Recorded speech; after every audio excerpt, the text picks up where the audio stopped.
السلام علیکم. وعلیکم السلام ورحمۃ ولسم محترم کې الله. الحمدلله ښه یاستئ؟ صحت مو ښه دی؟ شکر لمن تاسو مو کې مولوي صاحب پوښتنه مې درلودله د بعضې ملګري مسج کوي وایي چې د جمعې په د روژې په آخره جمعه کې با لمانځه نه 2 رکعته نفل چې کوي نو هغه د ټولو لمونځونو د قضایي جواب ورکوي. دا ثبوت لري که نه لري؟ زه به تاته یو مثال واضحه کړم، هیله ده چې تاسو ماته بیا د دې مسلې شرعي حیثیت هم وایم. ستا په ما باندې یو لک روپۍ دي، 1 لک روپۍ، صحیح ده؟ مثال زه تا ته د 1 لک په مقابله کې 2 ګون درکوم، 2 روپۍ درکوم، آیا دا د 2 روپۍ د 1 لک ځای نیسي؟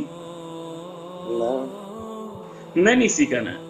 نو دغه جاهلان خلک دي، دغه مبتدعين دي، بدعتیان دي، او یا دا داسې خلک دي چې دا کجراوه دي په دین کې، دې ته د قضای عمرې نوم یې ورکړی دی. دا هېڅکله کېدی نشي. ولې تاسو چل کوئ؟ اله العالمین سره خو دا چل نه کېږي چې ټول عمر منځونه یو سړی قضا کړي، مثلا 20 منځونه قضا کړي، هغه یا مثلا 1000 منځونه قضا کړي، 1500 منځونه قضا کړي که نه، او بیا هغه رالګېږي وروره برادره په دې آخري جمعه د رمضان کې وایي یو 2 رکعته وکړي یا یو 4 رکعته، نو دا د ټولو ځای نیسي. دا هسې له ځانه جوړه شوې خبره ده.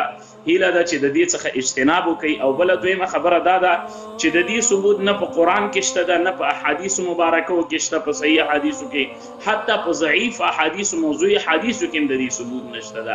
او ترڅنګ په فقه حنفي کې هم جمهور او احناف په دې باندې ډېر قوي رد کړی دی.